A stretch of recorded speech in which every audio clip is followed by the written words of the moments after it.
Welcome back to the Extra Rep Podcast, guys. I'm Josh. I'm Liam. So today we're going to be talking about can you really lose fat and build muscle at the same time, aka body recomposition, aka looking better naked.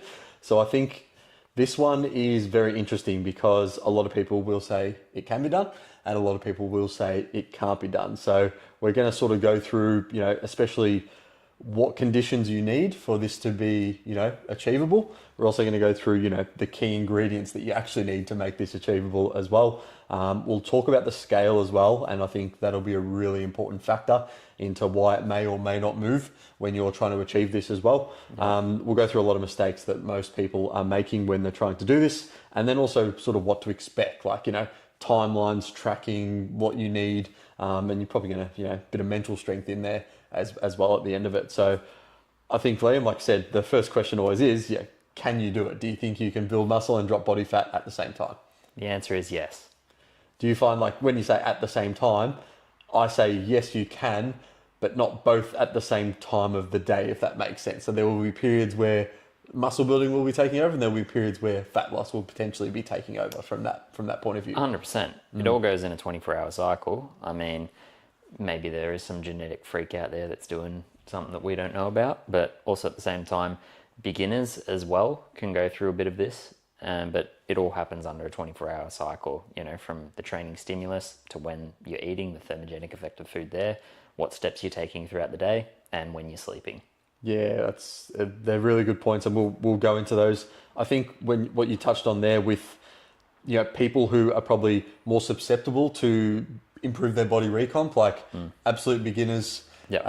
Who haven't touched a weight before, they're going to get a really good response. People who maybe have trained as well in the past and then have come back. Yep. We know that that sort of muscle memory is a real thing, and you can get your gains back quite quickly. Yep. And then obviously you have your people who are juiced up, which is probably 90% of the people you see or aspire to in the fitness industry, even if they tell you that, nah, man, I'm not on it. Just look after myself, chicken, broccoli and rice, and and then pumping themselves with their mates in the buttocks in the shower. So I think in terms of key ingredients we need for this to be able to happen as, someone who trains regularly, right? Yep. I would say as someone who trains regularly and has years of experience, you are, yes, probably better off separating these into phases. I would say so. Like it is easier to just focus purely on one. It can be done, like if you have a very knowledgeable coach, it can be done at the same time, definitely, but it will be at a slower rate. But there's always an illusion that I like to tell people, because as you start to strip away body fat, you actually look bigger, you look more muscular, not because you gain more muscle, but because you can actually start to see that muscle in a bit more of the definition. Yeah, I think that's a big one for a lot of people. They'll say, I want to be, this on the scale, for example. Yeah. I need to be 90 kilos on the scale, but their dream body is at 80 kilos. Exactly. So it's like once they, like I said, dig up all the body fat and retain all their lean muscle, they achieve the physique that they thought was, 90 kilos, and it was actually 10 kilos lighter than they thought. And then they can look at, like I said, okay, putting a slow gaining phase into that position. So I think, like we said, ideally as a intermediate, you want, probably quicker or semi-quick periods of fat loss followed by slower periods of muscle growth, because muscle growth just takes a lot longer than it is to sort of strip down body fat. Yep. You can do it quite quickly in terms of stripping down body fat, provided, protein's high, training properly, recovering, doing all the right things. But when it comes to building muscle, especially with genetics is there, but it's just going to be a much, much slower process. So like key ingredients, high protein diet, structured resistance training, and proper recovery really are your three key areas. I would say carbohydrates in there as well, mainly for the performance aspect, especially if you're cutting. I mean, you want to maintain or potentially build, but you want to maintain as much muscle as possible. And honestly, when it comes to fat loss, I don't think people should be afraid to go hard.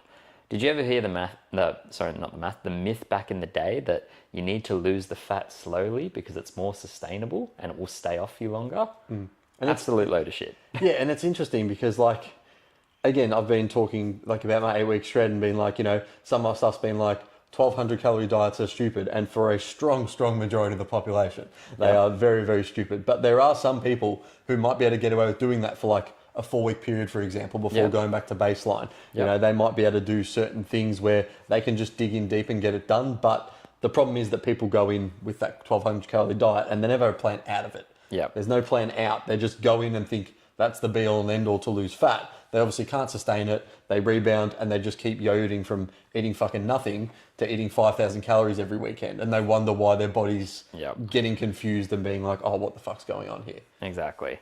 And look, one meal on the weekend can blow you out of your fat loss. Definitely. You can bulldog it Monday to Friday with your work schedule, 1,200 calories. But, you know, one binge meal or 2 binge meals, one on the Saturday, one on the Sunday, can completely put you out of that deficit. Yeah. And I think going to that as well, like not only just like that happening, but then the psychological effect of seeing the scale probably drop down all week and then seeing it crazily spike up by, you know, probably 2 to 3 kilos on the Monday or the Tuesday. You freak out, obviously, and you're like, I've ruined everything. And then, that cycle continues. Maybe I'll cut to 1,000 this week, you know, and then you just keep running yourself on that hamster wheel into the ground when, you know, if you just probably gave yourself more calories Monday to Friday and did actually make it a bit sustainable, again, everyone's different, or had that willpower to go through the weekend without doing that, then all of a sudden you're going to start seeing results, provided, of course, you can stick to it. Yeah, I mean, the hard thing that people, when they do this by themselves, is everyone's got such a different relationship and psychological relationship with food and the scales and their training and their sleep. And this is why a coach is so important, because it takes out all that guesswork.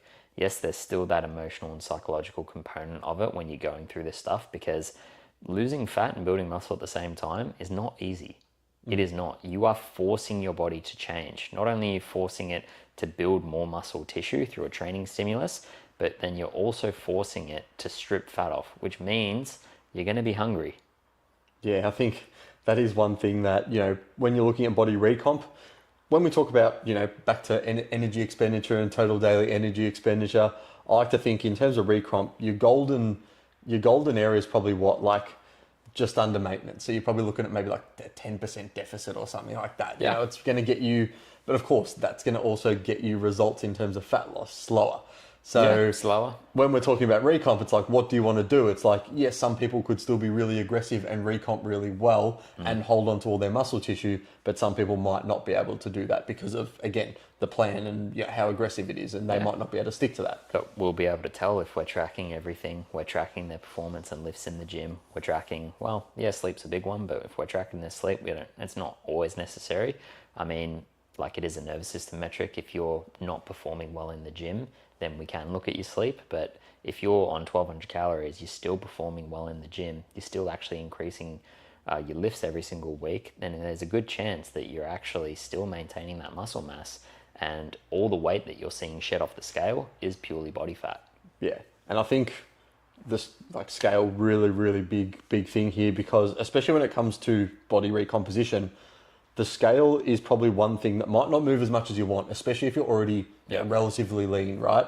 So I've had, clients, for example, doing the shred, or, just clients wanting to recomp, and like the scale's barely moved, a couple of kilos one way or the other, but they look absolutely completely different in before and after pictures. And that is exactly why that, yes, scale is a good metric, but that's why I like to be like, okay, is your training intensity, are you progressing? Are you sleeping well? Are we taking photos? Are we doing potentially some measurements? And are we looking at how clothes are fitting? Yeah. If we're like, okay, clothes are fitting tighter in the right areas and looser in the right areas, if we're getting measurements, we're seeing, okay, stomach's going down, but shoulders are, going up or something like that. And if we're looking at visual progress from the photos, you'll start to be able to notice if you are actually body recomping, or if you're just gaining body fat or just dropping a lot of muscle. Yeah, I mean, visual photos don't lie. It's my best form of check-in because, someone with measurements and stuff, it's like, have you ever measured like a bicep? It's like, if you get it in just the wrong spot, like the peak is like 1 centimeter bigger than the other and all that stuff. Like if they, go above the belly button or below the belly button for the waist, it's like these things can make a difference, but photos don't lie. Yeah. Unless you edit them.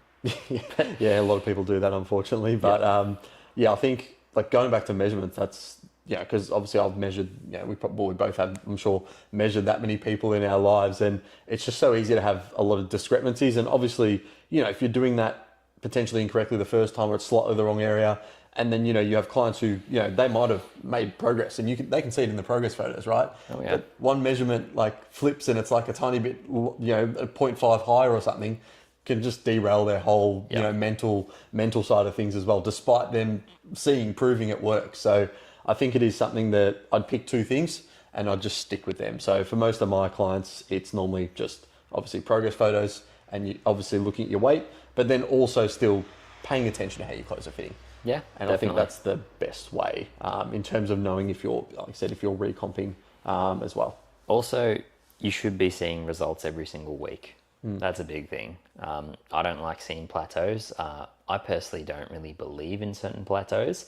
The reason being is because if someone was in a plateau, I'd be able to get down to the reason why and then quickly reverse it. Whether it be, okay, you didn't progress in your training, okay, you aren't sleeping at all, or whether it be, okay, you're not actually sticking to these calories because we found, a little bit of extra butter that you added to the pan was actually 100 to 200 calories. Yeah. Little things like that. The little things add up. And again, like I said, when we're looking to body recomp, like unfortunately, that stuff needs to be tracked pretty fucking Dialed in. Pretty fucking diligently. The law of thermodynamics has not been debunked yet. No one's debunked it. It works. Yeah, exactly right. And like, again, calories, we know, yes, they're important, but then obviously it goes much, much deeper in that, which when we're talking about losing body fat and building muscle at the same time, I think in terms of a macro split, like you have to have protein high at least 2 grams per kilo of body weight.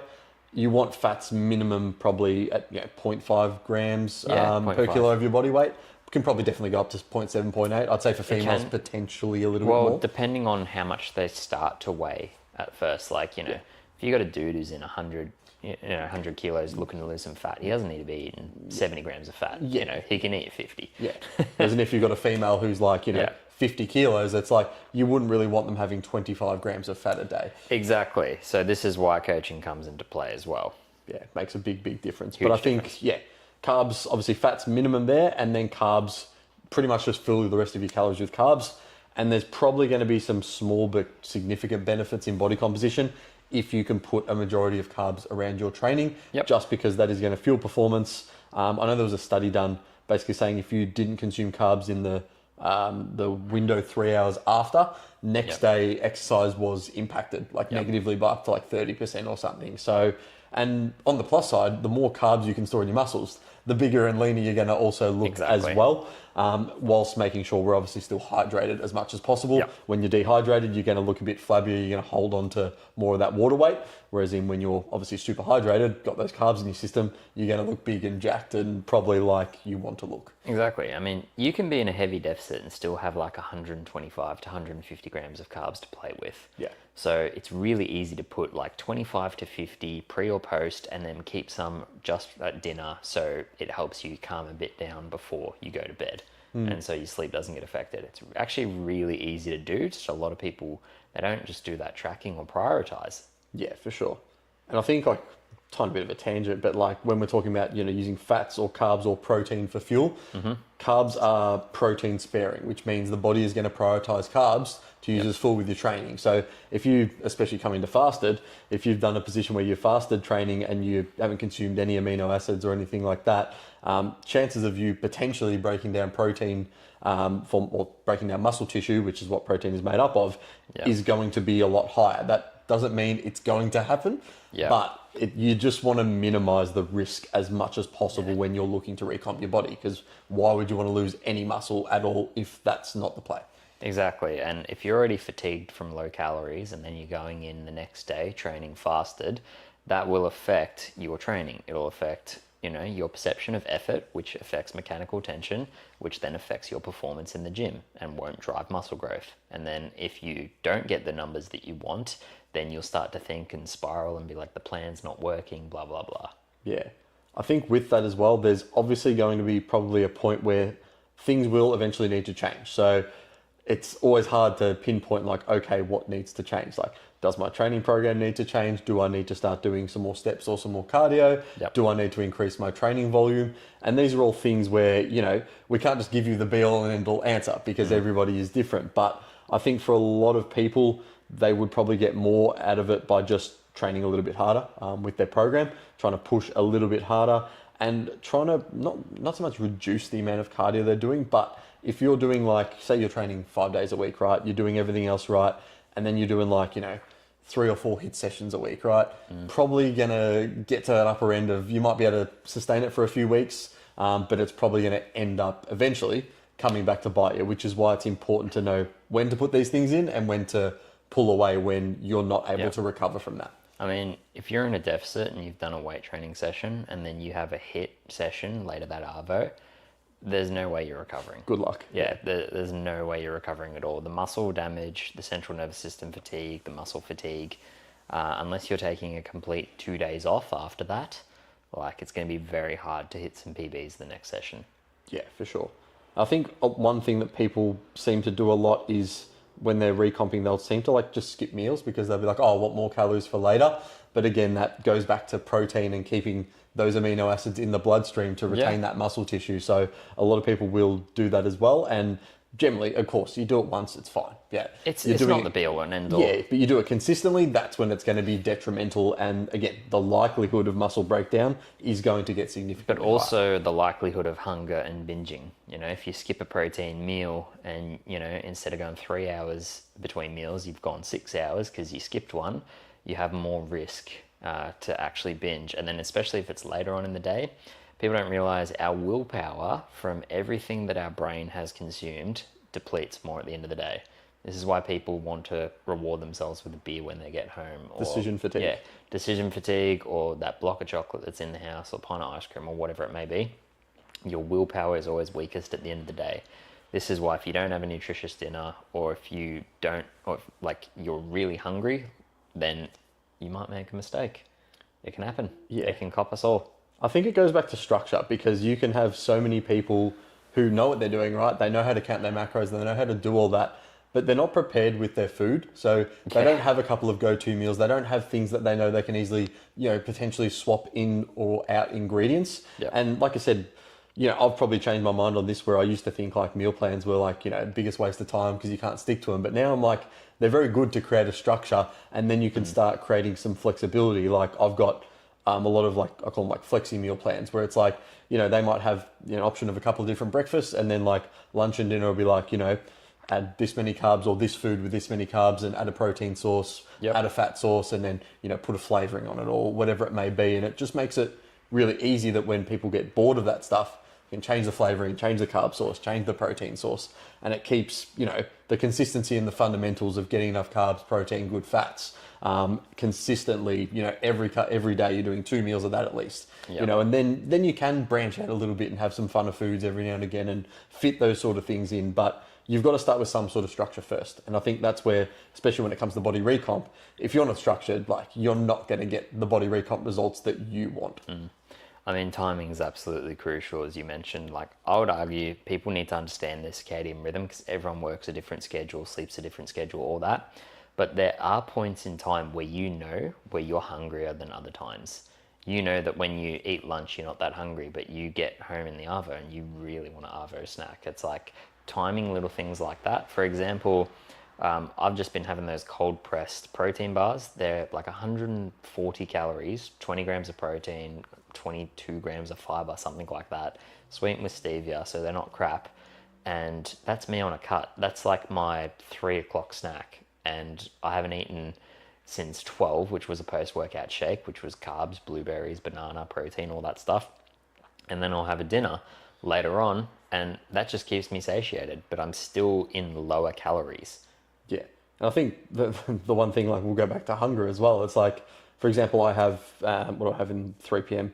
Normally an apple, a salad, and pop some tuna on top, right? Yeah. Like tuna salad and then an apple, which is good. Like fills me up, right? But there's going to be times where body recomping probably less than in an aggressive deficit. But there's still going to be times where you feel a bit hungry, and that's completely fine. I think a lot of people have to learn to deal with hunger as not actually being a bad thing. Yeah, of course. Reframing it, going, oh wait, this is actually what my body is supposed to be doing. Yeah, it's like I'm probably burning body fat. Of course, too much of a bad thing is a bad thing. If you're constantly starving, you can't concentrate, you can't do anything. Everyone knows there's a difference between hunger and starvation.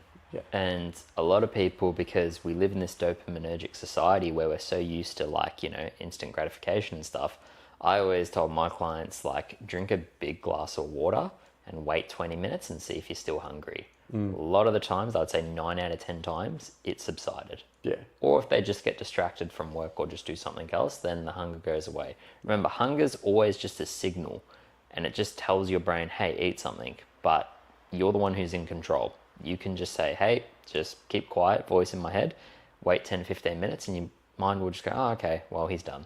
Yeah. I think a big strategy I've used for people is, having that glass of water 15 minutes before a meal, 15 minutes after a meal. Yep. You would be really surprised just how thirsty you probably are, not actually hungry in terms of hydration. So sometimes that hunger signal will be, your body is obviously hungry, but hydration plays a massive, massive part into that. And we know that, water's still going to go into your stomach and fill that up, right? Yep. So that is like probably a little hack you guys can use as well. Who would have thought drink more water, eh? In terms of setting, like, I guess when we're recomping, we've got to understand that, depending on genetics and that, it's going to be a slower process. You're going to see changes probably a little bit slower than you would if you obviously went in some sort of aggressive deficit. So Yep. I would, in that position, make sure you accept that the progress is going to be a little bit slower than you might like, right? Like I said, especially if you're trying to simultaneously build or at least retain a lot of muscle mass, it's going to take time. Quality results are going to take time. You're going to need to, probably every 2 to 4 weeks is when I'd take photos, reassess if things are working. Are your lifts going up in the gym? Are you sleeping well? Are you looking after your nutrition? Because if you're not doing these things for, a Saturday, Sunday or a Friday, Sunday every weekend, or every week, good luck getting, the results that you want from this body recomp. It is going to be a much longer play. And of course, one meal out's not going to kill you. But once it becomes that habit and you start doing it more frequently, then that's going to start obviously impacting in the body recomposition results and in the progress photos too. Yeah, I mean, I've got 2 points on that. One is, like, you should still be seeing results every single week. And, like, if you're not, get a different coach, honestly. Like, I that's a big thing I've changed my mind about. Like, stagnation shouldn't be happening. If you're paying for a coach and they're knowledgeable, you shouldn't have any stagnation unless you've got, something that you're not telling your coach that you need to own up about. I think one thing I'll mention there is when we're talking about results every week, like, you're not going to see some crazy change in progress photos in a week, No, right? we're talking just like you're seeing your lifts go up in the gym. Like, you're noticing a tiny change in the way, like, your shorts fit or something like that. But you should still be seeing progress every single week. For sure. Yeah, I think the last thing I'll probably mention is, this is the recomp's more, again, it's a bit more of a long-term strategy. Yep. So there will be a point where it's probably going to be more beneficial for you as you get more trained and as you go through more periods of, okay, I'm going to slowly try and bulk up, and I'm going to try and cut a bit more aggressively. I think for a lot of people, especially when they're starting, the more you can just focus on not having abs and just trying to train and get enough protein and eat. Of course, you don't want to be carrying a crazy amount of excess body fat. Yep. But like, if you're semi-lean, got, like a 4-pack sort of thing, or, some visible ab definition, you're probably in a great spot to just like train really hard, get strong, eat enough to fuel yourself and really try and push on that muscle growth for, I'd say the best part of, like a 6 to 9 month period at least before you want to then spend, 8 weeks cutting down to, see the fruits of your labor. Exactly.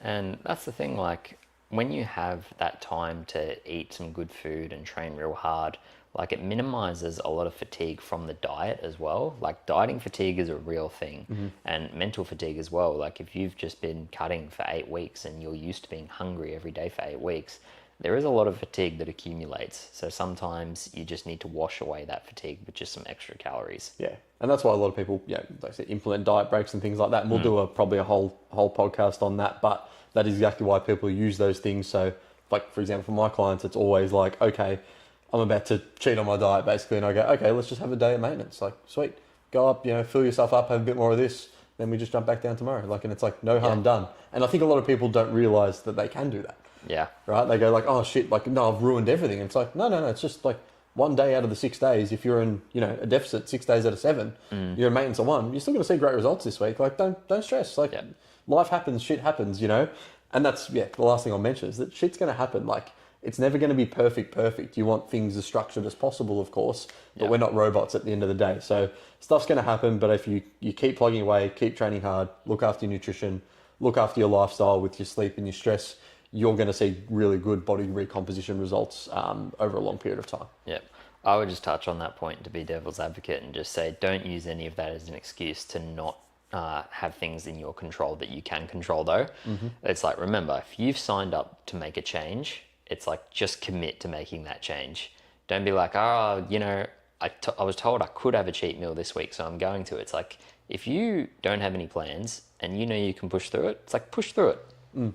Yeah, people, it's like, yeah, again, if you feel like you've earned it, that reward sort of system, again, yeah, it's going to come down to, again, your choices at the end of the day. So I think that's a really good place to leave it. Remember, your choices are going to dictate the results you get, right? So you sit there, you look in the mirror, you look at your body. Every choice you've made up until this point has got you to where you are with that. You know, and again, maybe you've prioritized work, you prioritize, you know, your relationship, etc. Right? There's going to be a point where in your life where you need to start prioritizing your health and your fitness, and that's probably going to give you, I think, the biggest trade-off of all, because generally from that, you know, you can improve work. You know, people look at you differently. Relationship potentially improves if you've got more energy. Things like that. All these things can intertwine together, and I think health and fitness is a fantastic foundation of that. I can touch on that point so hard because I drill it into all my guys and they see it once they get the results, because they're not used, like they look at it as like a selfish thing of like, oh, I can't just do all this for myself. It's selfish. I've got, you know, kids, partner, all this stuff, business. And it's like the best version of you is actually the least selfish thing you can do, is because you're going to be the best version of yourself for all those people around you, for your employees, for your, you know, business partners, for your relationships, for your kids. Like the healthiest version of you is always going to be the best version of you. Yeah. I think that's a really, really good point, because again, if you, at the end of the day, like everything is fine until you lose something in your health, and that becomes just your main problem. You know, 100 problems, and then as soon as you have a health issue, that becomes your number one problem, and that derails absolutely everything else. So it is imperative, guys, that you get to a point where, you know, I think it's important to obviously, from body confidence perspective, look good on the beach, feel good, you know, feel like you got some muscle and whatnot. But from a longevity and health standpoint, that is one thing that you guys really need to start, you know, thinking about. What do I want to feel like in 5, 10, 15 years time? You know, do I want to be, and set that example for my kids and, you know, everyone I come in contact with? Or, you know, do I want to be sitting there being the dad, you know, drinking a beer and, you know, yelling at my kids to shut up and not being able to get off the couch and play with them. Look, you know, everything we've spoken about, building more muscle correlates to skeletal muscle mass, bone mass, longevity, health, and then losing body fat means less visceral fat around your organs, better metabolic health, better blood circulation. Like we're not saying take it to the extreme of, you know, juicing to get, you know, 6% body fat and heaps of muscle or anything jumping like on that. stage. Yeah, we're not saying that, because that actually is unhealthy for a short period of time. But you know, everything we've spoken about building as much lean muscle mass as possible naturally and losing as much body fat naturally, you're going to be in a good spot. Yeah, and I think that's a fantastic place to leave it, guys. I hope you really enjoyed this podcast. Again, if you've got any specific questions you want to ask myself or Liam, again, my Instagram at Action Fitness Nutrition, or Liam's Instagram at Coach Liam C. Murphy. Ask us any questions you have, because obviously everyone is going to be different and everyone's going to have their own sort of problems they have right now. So get in contact with us. We'll be able to help. We might even make one of your questions a future podcast episode as well. But until then, guys, we'll see you in the next podcast. See you guys.